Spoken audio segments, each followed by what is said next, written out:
Introducing someone whom you've all been waiting to hear since long. Every time we come to your campuses, you've been asking us about this one person, right? And he is nobody else but the one person who's founded and nurtured several companies. He's an entrepreneur par excellence and a philanthropist with passion for large-scale social change. He's the founder and chairman of Wadhwani Foundation and also the founding chairman and CEO of Silicon Valley-based Symphony Technology Group. A BTech from IIT Mumbai and an MS and PhD in electrical engineering from Carnegie Mellon University. He's the proud recipient of the Forbes Non-Resident Philanthropist Award, and he also features in Forbes 400 list. He strongly believes that the economic greatness of a country is fueled by the strength and vitality of its entrepreneurs, and there is no higher creative calling than being an entrepreneur. So ladies and gentlemen, put your hands together for Dr. Romesh Wadhwani on stage, please. When Ajay was talking about my beautiful home and my private jets and all the other stuff, I think somewhere he forgot to mention that I'm still working 80 hours a week. Did any of you hear him mention that? You know, entrepreneurship is about creating magic. When you think about it, entrepreneurs convert ideas, hopefully very, very good ideas, into companies, hopefully very, very good, sustainable growth companies. And in the process of doing that, they create value for customers, they create jobs for employees, and they create wealth for many, many people. The journey of entrepreneurship is a journey of passion, it's a journey of creativity, it's a journey of enormous discovery, and that's the reason I became an entrepreneur at a very early age, and here I am 45 years later, I'm still an entrepreneur. So in terms of my own experiences, 45 years into this, I had zero family background of business or entrepreneurship. So before me, there was no one in our family who was either an entrepreneur or a businessman. My relatives, my parents, all professionals, they're either doctors or lawyers. They believed in a great education, and I was very fortunate to be able to go to IIT Bombay. And then I had an entrepreneurial experience in IIT Bombay that was quite transformational. And after I went to Carnegie Mellon University in Pittsburgh, I started my first company straight after getting my PhD. And since then, I've been an entrepreneur. So it's fair to say that I've never actually worked for anyone else. And in these 45 years, as Ajay mentioned, I've had the fortune of creating 36 companies. Collectively, these companies have achieved over $3 billion of revenue annually. And we have created combined value across these 36 companies of somewhere between $15 billion and $20 billion, because some of them are public.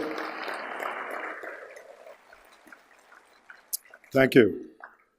And since I haven't had the opportunity to come to E-Week, this celebration in several years, I thought today would be a great opportunity for me to share some of the lessons of my experience and share them with you as you begin your journey towards entrepreneurship. The first lesson that I've learned is that successful entrepreneurs focus on business ideas that address really important customer problems. They address very important customer needs. Now, there are simple examples in my background about this particular principle.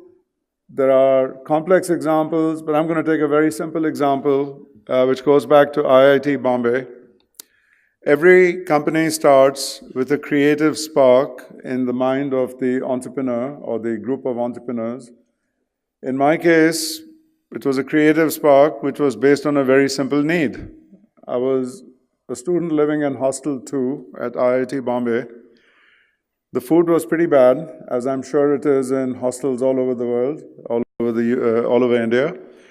And I felt there was a need for students when they come back from class at 4 o'clock or 5 in the evening, before they have this absolutely lousy dinner at 8 o'clock, that maybe we should serve snacks and cokes and, soft drinks and so on. None of which was available back then in the 60s at the IIT. So we set up the Canteen Corporation of IIT Bombay. Initial capitalization was 100 rupees. I had only 10 rupees available to invest, so I rounded up 9 friends, and each of them put 10 rupees, and we had our capitalization of 100 rupees. We hired one employee to go to Vikhroli railway station and twice a week pick up cases of Coke and pick up, large boxes of chips and other kinds of, bhel and other kinds of snack food. And we served this at IIT Bombay, and it was an absolute hit. We were meeting a very important customer need. The customers were the students who lived in Hostel 2. It turned out that people from other hostels also started coming. Turned out that it wasn't enough that we were serving, soft drinks and snacks. They wanted us to do T-shirts. They wanted us to do a variety of other things. So the Canteen Corporation of Hostel 2 started to expand. And over a 2-year period, the sales went through the roof. We hired several more people. And the returns on our capital in 2 years were 10,000%. Now, that's the good news. You don't remember this because you're too young, but back then, India was a very socialist country, and profits were considered to be bad. Success was considered to be awful, unless it was done by the government. Of course, the government in those days didn't have much success either. And there was a tendency that when some private enterprise succeeds, that it should be brought down to earth. So every year there were student elections in Hostel 2 and every other hostel. And one candidate who stood for the secretary of the hostel in that particular year was pro-free enterprise and was a very strong supporter of the Canteen Corporation. And the other candidate was a socialist candidate who believed that the Canteen Corporation should be nationalized. Now, we're talking about a tiny little thing. All we're doing is serving Cokes and snacks. But it just shows you the mentality that was prevalent back in the 64, 65 timeframe. And in fact, that candidate won. Canteen Corporation got nationalized. We cashed out our 10,000% profits, turned it over. 6 months later, it had gone bankrupt. So a journey of building something over 2 years, turned over in socialist hands, and 6 months later, it was absolutely worthless. But that was a very interesting journey of entrepreneurship for me. I then went to the US and got my PhD and started the process of building companies in the US. Generally, when I start a company, I stick with it for at least 10 years. And I do not want you to get the feeling that because I've helped create 36 companies that in 45 years, that basically I've spent 1 year with each company. It turns out the way all this has happened, and you'll hear about the journey tonight, but the first 3 companies were 10 years each, and then I started building large numbers of companies in parallel, also 10 years each, but with multiple companies being built in parallel. But the second lesson that I wanted to share with you is that successful entrepreneurs develop successful business models, and they never give up. They absolutely never give up till they have gotten it right. Now, you might say, what's a business model?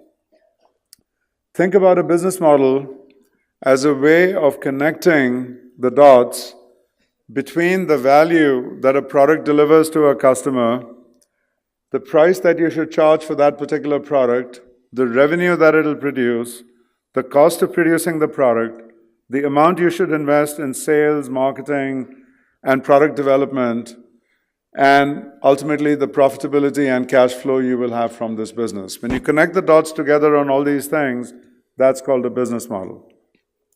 The second company that I did was called American Robot. It had been started by the Rockefeller family.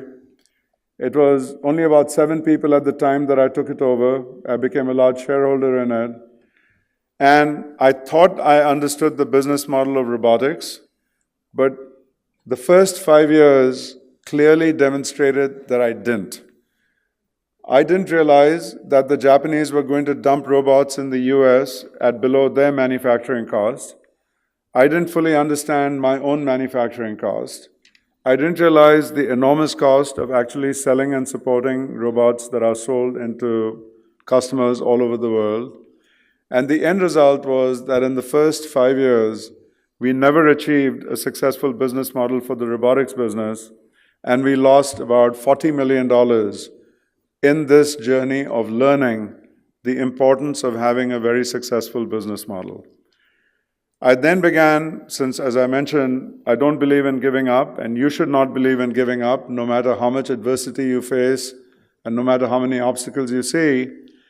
I started the process of completely transforming the company from a robotics company to a software company in computer-integrated manufacturing.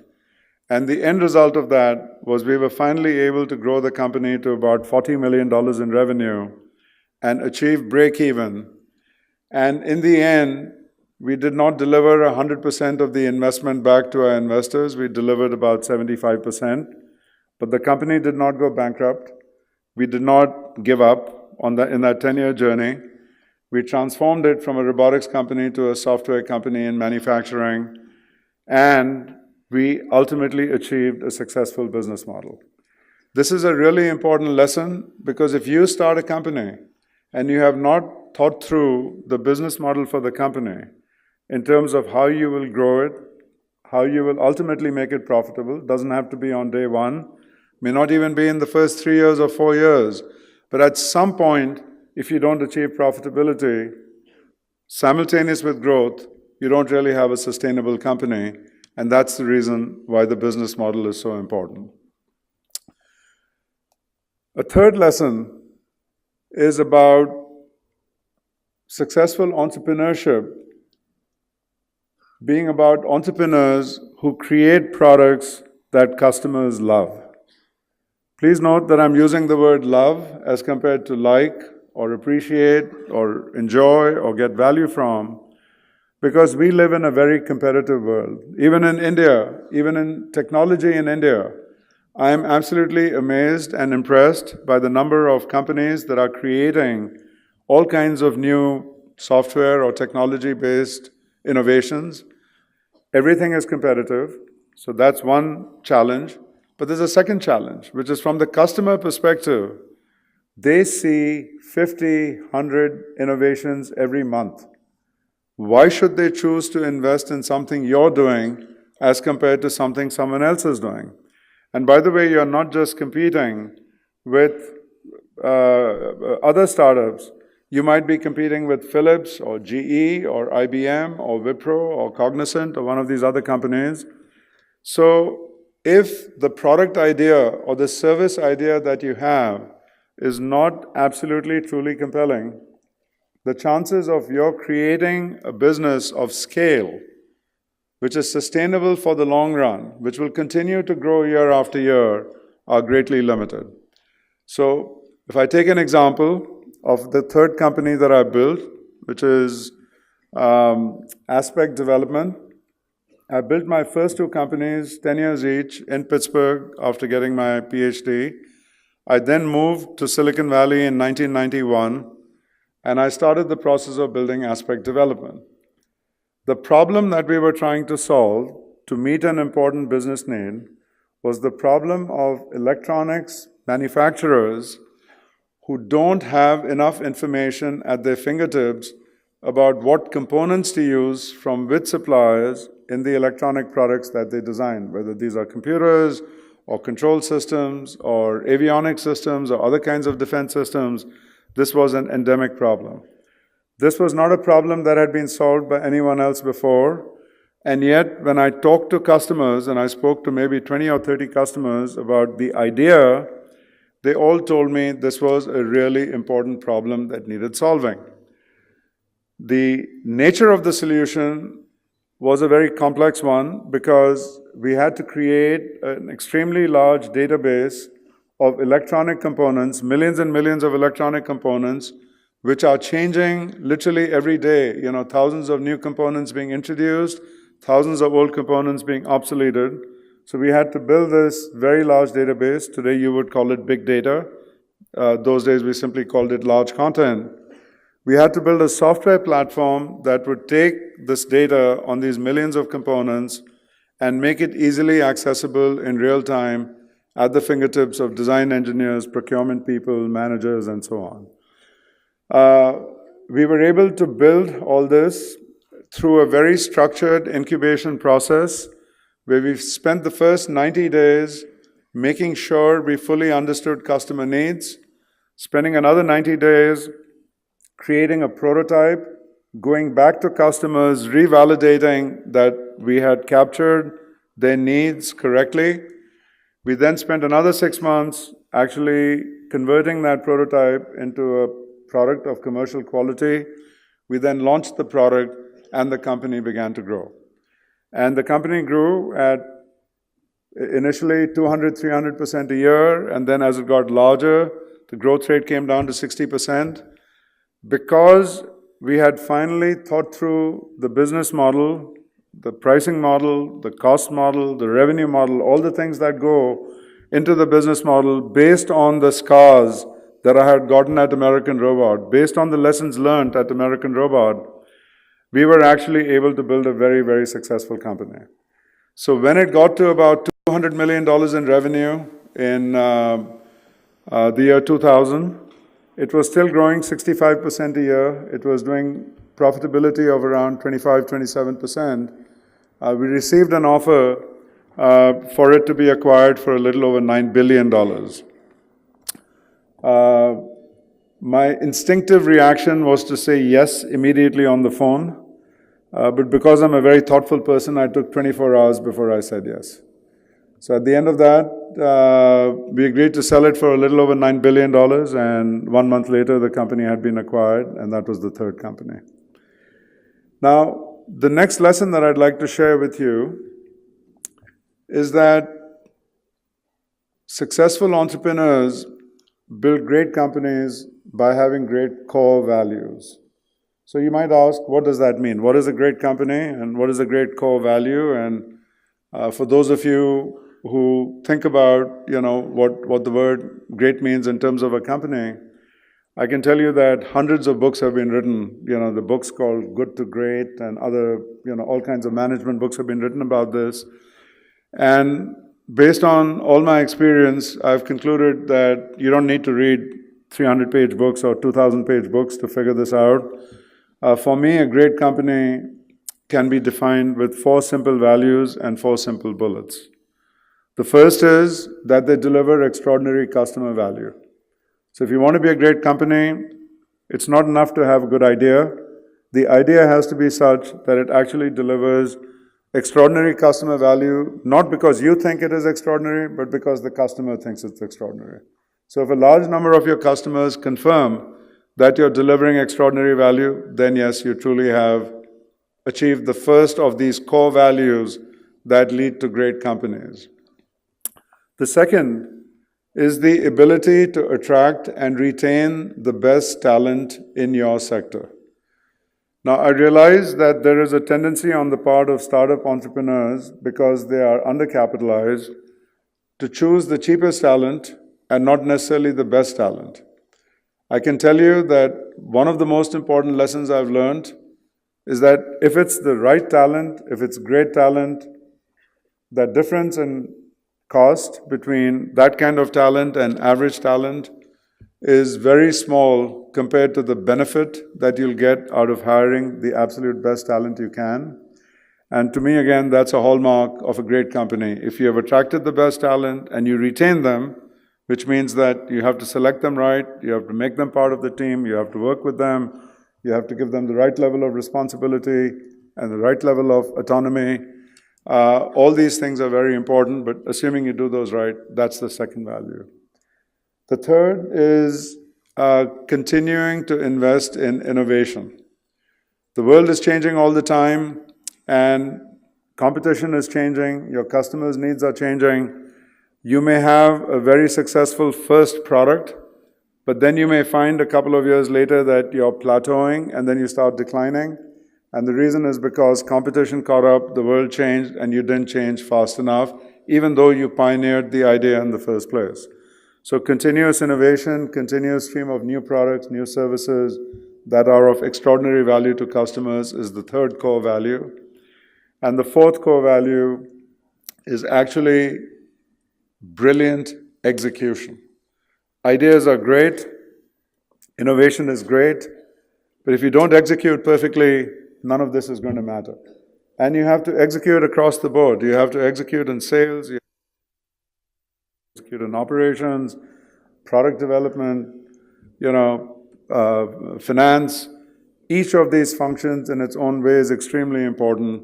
And I find that entrepreneurs, once they have come up with the right idea, who are maniacally focused on execution, are extremely successful. And entrepreneurs who may have very good ideas and everything looked good in the first year and the second year, but as they actually failed to build a business of scale or failed entirely and had to shut down, those problems can often be traced to very poor execution. So these are the four core values I believe in. I believe a company that has these four core values and executes them perfectly is a great company. And so when I was ready for the next phase of my own journey, after having sold Aspect Development, I wanted to start a group of companies because I felt I had done 3 startups. I had spent 30 years of my life in doing those 3 startups, 10 years each. And this time around, I wanted to build a whole group of companies in parallel, simultaneously. So I started something called Symphony Technology Group. We started Symphony Technology Group in 2002. And from 2002 through 2017, in that 15-year period, we created 33 companies. Some of them were startups, like Symphony Telica, which was started right here in Bangalore. We grew Symphony Telica from 0 to $400 million and 8,000 employees. There are other companies where we did small acquisitions and then innovated in these companies to grow them to scale. And the end result is that Symphony Technology Group has gone from startup to a group that's doing around $2.5, $2.7 billion in revenue, has about 15,000 employees all over the world. And by doing that, I was able to fulfill my passion for creating a whole bunch of great companies in parallel. And if you take those 33, plus the first 3 that I talked about, that's the 36 I'm talking about. Yeah, 36 companies is kind of interesting, and it's nice that you've done what you've done, but who really cares? I never look back at the past, I always look at the future. So I felt that 50 companies would be a much better goal than 36. So.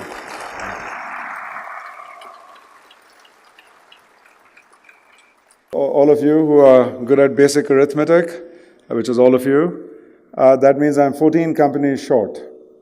And so my challenge over the next 9 years is to build this new group that's called Symphony AI Group from startup 1 year ago to 14 companies or 15 companies or more.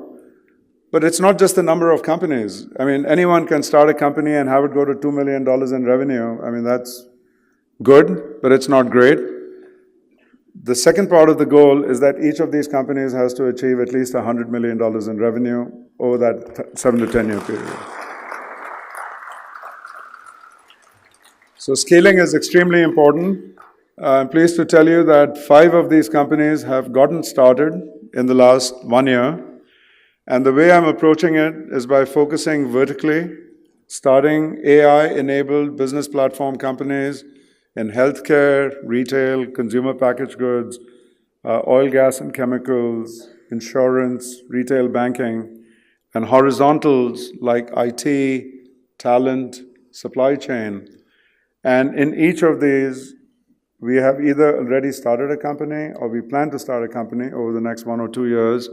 And then the journey will be about scaling and applying these values to building it to scale. So this whole creative process applied to the business dimension is about building this new group and hopefully getting to 50 or more companies and building it out to further scale. The second part of the creative mission is about philanthropy. So my philanthropic journey began 15 years ago. As Ajay mentioned, we started National Entrepreneurship Network, which all of you are members of. And it's been a phenomenal journey. We've been able to create curriculum, train thousands of faculty, launch our NEN programs and ESEL programs in 600 colleges all over the country, with the expansion through the Yuva program, hopefully over the next couple of years to 4,000 colleges. So all that's been very exciting, but I still feel that there is a lot more to be done. I was here in India this time for 10 days. I spent 9 days with the foundation, or 8 days with the foundation. And I was absolutely humbled by how much we have not done. We have certainly done as much in entrepreneurship education and entrepreneurship facilitation as anyone else in the country. But when I look at the needs of the country, we haven't even begun to scratch the surface. I mean, just to dimensionalize it, if India only creates 1,000 companies a year, or startups, I should say, that are defined to be registered companies that have a product and have raised at least some amount of capital, according to the statistics that are available, only about 750 to 1,000 such companies got started in 2017. If you assume that these companies, within the first 2 or 3 years, will get to 10 employees, that means these companies will only employ around 10,000 people. So in terms of job creation, for each year of new company creation, we will see 10,000. When you look at India's needs, we are graduating 10 million, 12 million young people every year. We need to reskill tens or hundreds of millions of people. 10,000 is very important. It's obviously a huge contribution, but compare that 10,000 to the 10 million, and you'll see the nature of the gap. So the questions that I've been asking everyone, our foundation team, as well as entrepreneurs and mentors and educators, how do we expand this?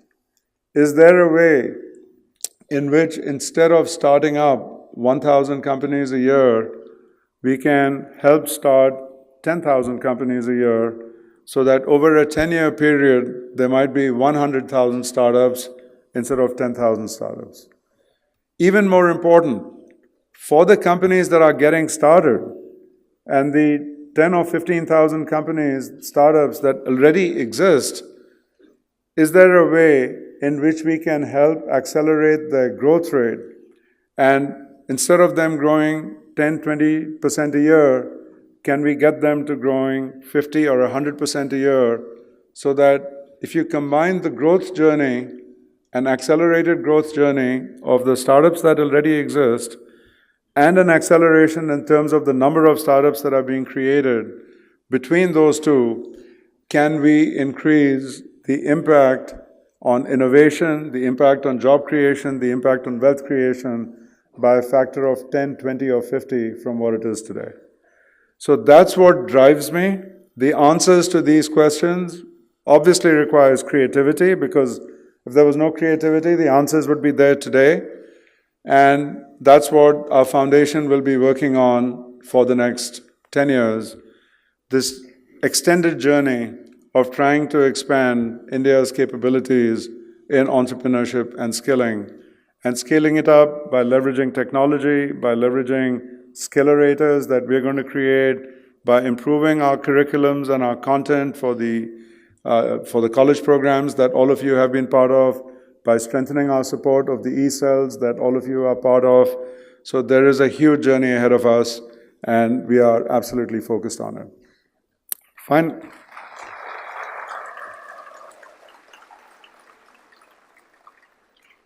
Finally, tonight's celebration is not about me, it's about you. I wanted to share my experiences not because it's some way of saying what I've achieved.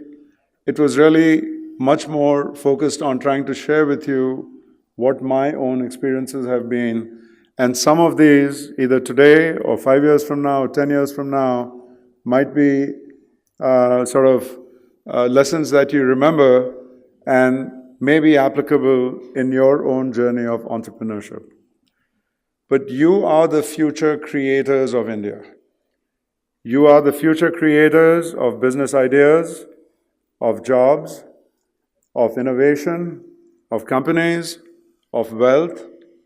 And if there were 100,000 of you who did the kinds of things that we need to do as successful entrepreneurs, the impact on innovation and jobs and wealth creation in India would be so transformational that, you can't even imagine what an extraordinary impact that would have in terms of where the India of 10 years from now would be compared to where the India of today is.